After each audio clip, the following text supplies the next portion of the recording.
তথ্যপ্রযুক্তিমন্ত্রী Junaid Ahmed পলককে prison ভ্যানে করে কারাগারে নিয়ে যাওয়ার সময় সে গলা ফাটিয়ে চিৎকার দিয়ে বলছিল, জয় বাংলা, জয় বঙ্গবন্ধু।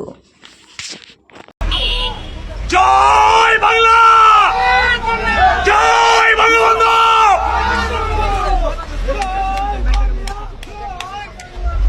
আরে ভাই, আপনারা সামনে নিয়ে যান কি লিখা?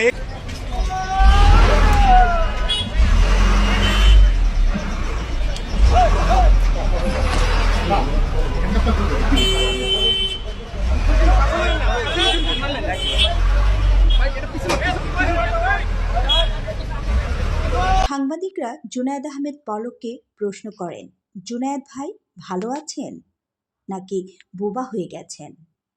জবাবে জুনায়েদ আহমেদ পলক বলেন, বোবা হয়ে গেছি, ভালো নেই। আপনারা মুক্ত আছেন তো?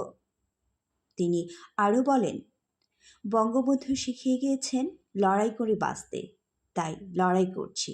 বেশি কথা বলা যাবে না, চুপ হয়ে আছি, কারণ বেশি বেশি মামলা দিয়ে রিমান্ডে নেওয়া হয়। পলক ভাই হরতাল আজকে।